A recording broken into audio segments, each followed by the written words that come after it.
This news update is brought to you by... Hi, I'm Red Plastic Bag. Anyone who knows me knows I don't like cold.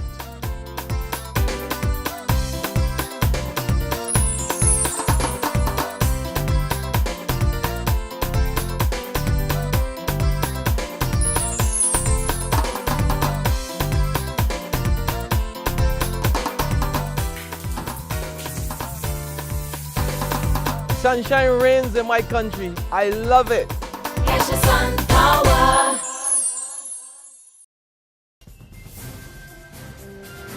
This is a Noon Barbados Today update for Thursday, April the 10th, 2014. I'm Emmanuel Joseph.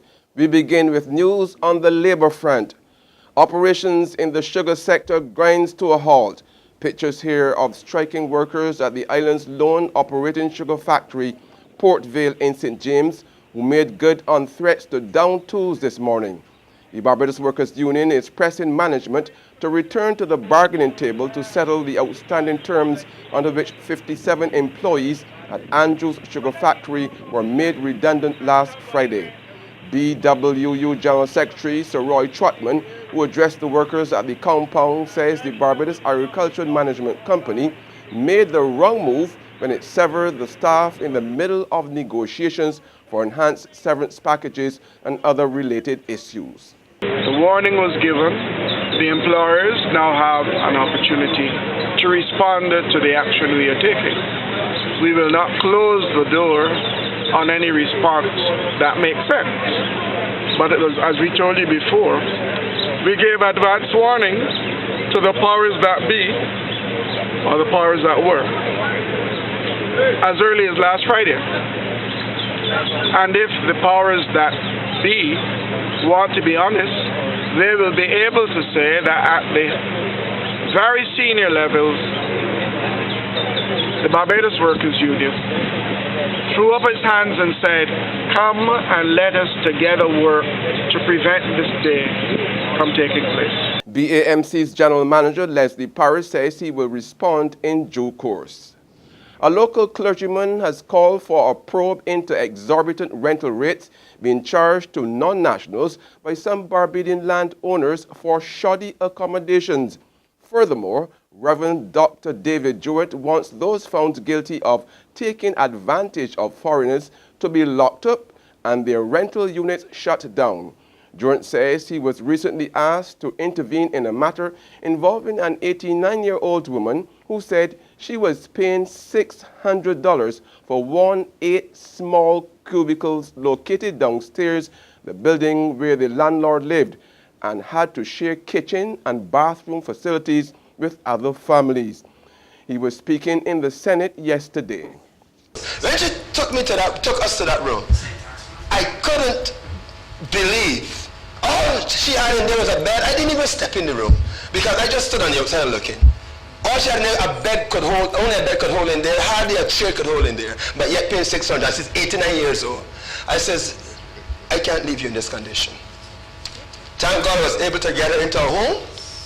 By Saturday, that was a Thursday, by Saturday I was able to get her into her home, was able to go and buy a bed for her, and the brethren provide some cutlery and cups and different things and curtains, everything. Now she's in a better condition at 89 years old. Her daughter died, her husband died, so she has nobody. So I recognize her condition, you know. But I'm appalled. I was really upset and still is, and I'm seeking to do something about that because that was not an isolated situation. There are other situations like that around our island. And you know what? Most of them are renting to foreigners. All right, we cannot treat our Caribbean people like this. Meantime, 3 government departments are said to be operating in breach of the procedures governing land acquisitions in Barbados. In his report for 2013, Auditor General Lee Trotman highlights 3 instances where the Ministry of Transport and Works utilized private land to carry out road improvements but failed to notify the Ministry of Housing and Lands. The Auditor General also warned in his 158-page report that the Rural and Urban Development Commissions have been guilty of disregarding set procedures and that their actions expose the government to significant financial and legal risks. The Auditor General also zeroed in on the length of time it is taking for the ministry to compensate landowners.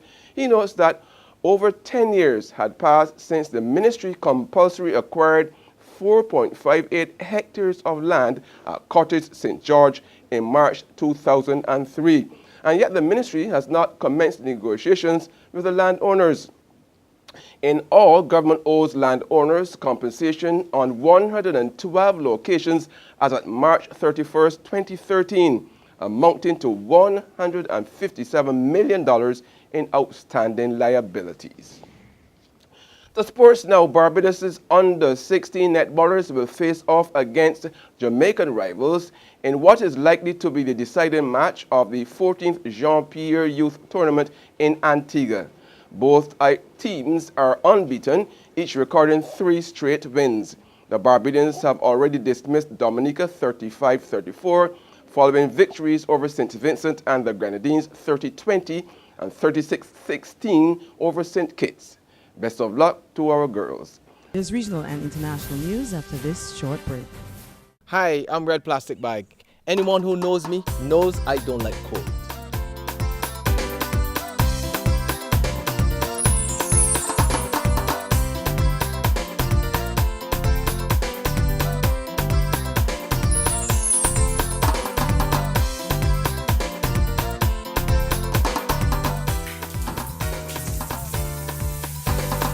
Sunshine reigns in my country. I love it. Catch the sun power.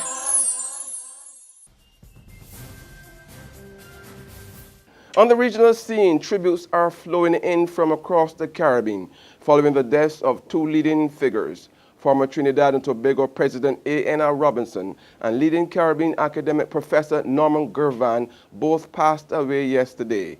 CARICOM Secretary General Ambassador Erwin LaRocque says he is saddened by the death of 87-year-old Robinson. He noted that the Trinidadian statesman will be best remembered for his role in the 1989 historic Granance meeting, where landmark decisions were taken to deepen the integration process. Ambassador LaRocque is also expressing strong regret at the passing of 72-year-old Professor Gervan, who died in Cuba yesterday, 3 months after he was paralyzed following a fall while hiking in Dominica. LaRocque says the region has lost a true icon. He noted that Gervan's ideas and ideals placed him in the upper echelons of Caribbean intellectuals.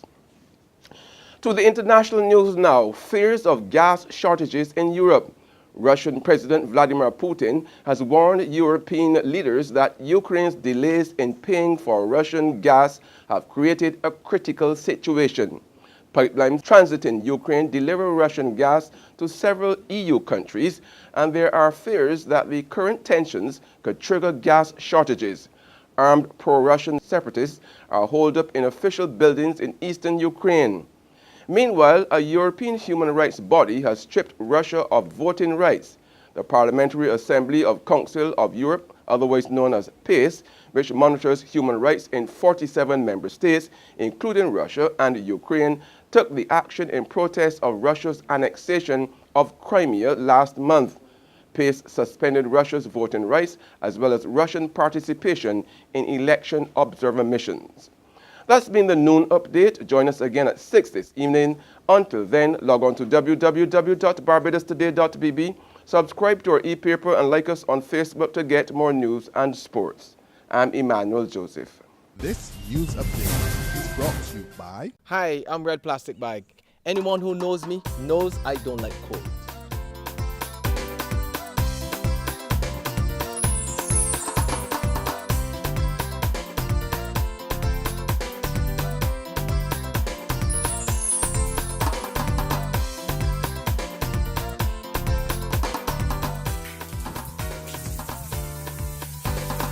Sunshine reigns in my country. I love it.